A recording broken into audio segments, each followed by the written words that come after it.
All right, joining me now, the I-195 Redevelopment District Commission Chairman Marc Crisafulli. You're an old friend of the show. You were one of the top executives over at Twin River, the casino, right? Correct. You're still consulting with them? I do a little consulting with them, yes, but I retired because of health reasons a couple years ago. And you're on several different boards, including the 195 Redevelopment Commission. That's correct. The other boards are public and private companies. Then my public service is the commission. All right, so let's dig right into it. You just had a groundbreaking. We've got some video of this. You tell us what we're looking at. Go ahead and roll that groundbreaking video while we hear from the chairman. He'll narrate it. What was this? So this is a very exciting project. It's on Parcel 9. It's right on the corner of 195 as you come off the exit, diagonally across from Trader Joe's. It's a two-phase project, 135 units, a lot of affordable housing, 50-seat daycare center. It's exactly the kind of thing we want to bring into the neighborhood. Yep. Now, you want to do everything down there. I mean, you and everybody involved, this is like mixed use. You want meds and eds. You want to make it a medical thing. Yeah. You want to make housing. Yeah. You want businesses. Is this working? To use traffic parlance, are we going in the right direction? We are definitely going in the right direction. We have a lot of momentum, Gene, but some of these things are really hard to do, especially when you look at the commercial side, the life sciences side. Yep. You need market demand in order to build these properties, and it's just hard to do. You know the challenges we face in this economy. Yep. So, but I think we've got a lot of momentum. We're excited about the direction we're going. And I know the story for those of us who may not be familiar with the history. By the way, this is a long time.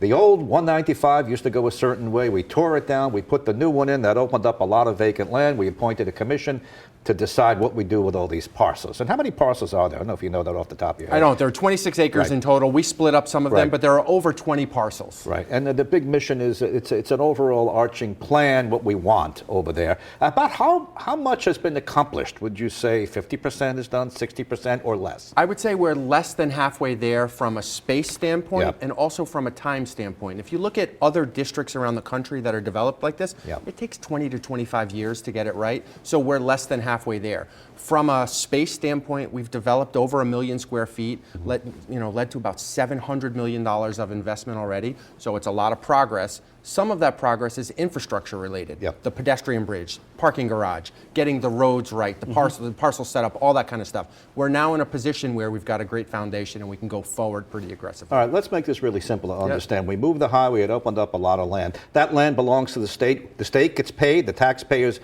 recoup some cash when you sell a parcel? How does it work? Yeah, that's exactly what happened. So bonds were floated in order to enable the state to buy this land from the Federal Highway Administration.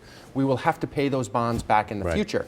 Now, one of our objectives is to maximize the amount of money we get for the land, but it's not our only objective because our mission really is economic development. So for example, we sold one really valuable parcel for $1. Okay. Why did we do that? Because we're going to build a 200,000 square foot state health lab space that will bring business with it. This is going to be a state building. This is where we're going to move the medical examiner and everybody else down. Exactly right, but it's not going to be a state building. It will be owned by a private developer. The state will rent a portion of it. Right, state will be the tenant. Yes. Private developer gets it. Are you leasing anything back? Are you holding the lease and let the developer build it like sometimes they hold the land under it? No, we don't. We just make sure that we sell them the land with requirements and conditions that they have to meet. Okay, but other than that, once we've sold it, we're out. All right. Now, mixed use, all comers. Everybody's welcome. Yes. You like high tech, I know that. Yep. But also apartments. Yes. Landlords are welcome. What about small business? Absolutely, we totally support it. In most of our projects, there will always be some space available on the ground floor, either for retail or small businesses. But housing is a big issue for us, Gene. You know how big an issue it is in the state. Yes. It's a crisis. We have to solve it. We're doing our part. We've developed 500 units so far, a little less than that, okay?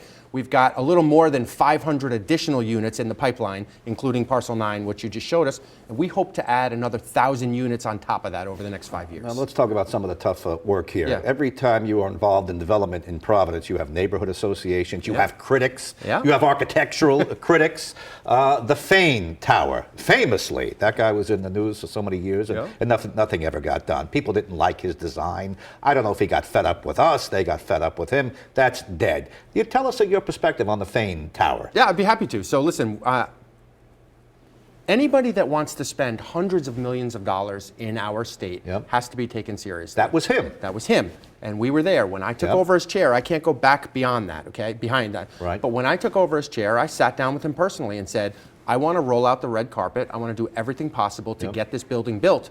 But Jason, I'm going to hold you accountable to your commitments too. Okay. We can't have a never-ending extension on this. I'm going to make it possible. The commission will support you to build this building, but you've got to deliver. Ultimately, you couldn't deliver, and so we pulled out. Now, some politicians say we chased them out of town. Yeah. Did we do that? That we gave them a tough time, the neighborhood critics, the city, the previous mayor. You know the whole history here. I do know the whole history. Did we chase a guy with money out of town? I think we made it harder than we needed to, and the litigation that was brought particularly put a real damper on it. I don't know that it would have ever been built ultimately. I think there were just too many questions around the financeability, the financial viability for the project. We got to the right place. The land is available. Okay. I would have loved to have seen it get built, but it didn't. Do you have any takers? Any fish on the hook for that parcel? Well, we do if we want to, but we don't want to just rush into it. You know, there's always the tension between residential and commercial uses. If we wanted to put another residential building, we could do that tomorrow. But that's a great parcel. We want to hold it for a commercial use or potentially a cultural use. So we look at it one parcel at a time, okay? We're always trying to prioritize commercial development, but ultimately, if we have to, we'll keep going with housing. Let's put the map up. Now, we're going to look at this. I'm going to change my glasses so I can see those little numbers over here. You have land on both sides of the river. Correct. We'll make it easy on our producer. Hover over, that is parcel 35, I believe, and a picture should come up. Yep. Well, that's an overview of the whole thing. Go to that 35, hover exactly over that. There you go. I think a certain picture will show up. What do you make of this map? So we have 4 parcels in that area you're looking at right now. That is adjacent to Interstate 95, right? Not 195. That's an area we're taking a fresh look at. We really haven't developed much over there. That's not our central focus right now. That's more of a longer term. We're focused much more on the other side. Let's give the producer a workout. Go to 34, right next to it. Go to 34. We could actually see, as we hover over this, some of the different buildings. Go to 37. Yeah. Go to 37. Let's see what you got there. Well, it's the same overview that keeps coming up. Tell me about what's exciting to you. Okay, what's very exciting to me is what's happening on the other area. So if you look at parcel 5, go across for the river, producer, to cross the river, right over there. Okay, so we've got parcel 2 is right next to Plant City. Okay. We've got a great project with Urbanica. We're in the process of approving right now 170 housing units. It's very exciting. There's been a lot of input from the neighborhoods. You talked about them earlier. We've gotten to a great point with the neighborhood associations mostly in the last couple of months where we have an open process, their voices are heard, we give them some influence, and then we're going forward. That whole area that you just pointed at around parcel 5 and parcel 2, that becomes the Fox Point neighborhood area. We're going to have over 500 housing units just on that side of the river. Ultimately, long term, we want that to just be part of that neighborhood. And just about 30 seconds left. Interest rates just went up again. This impacts the money a developer can get. Are you feeling that? Are great plans sort of being slowed down because of what's going on in the economy? So and again, just quickly. We're feeling it a little. We work with our development partners. We have great relationships, but they put pressure on projects. So far, nothing's changed. Everything's going forward, but it remains to be seen. Okay. Marc Crisafulli, thanks for coming in. Thanks, Gene. Good luck. We'll have you in again with a follow-up. Appreciate it.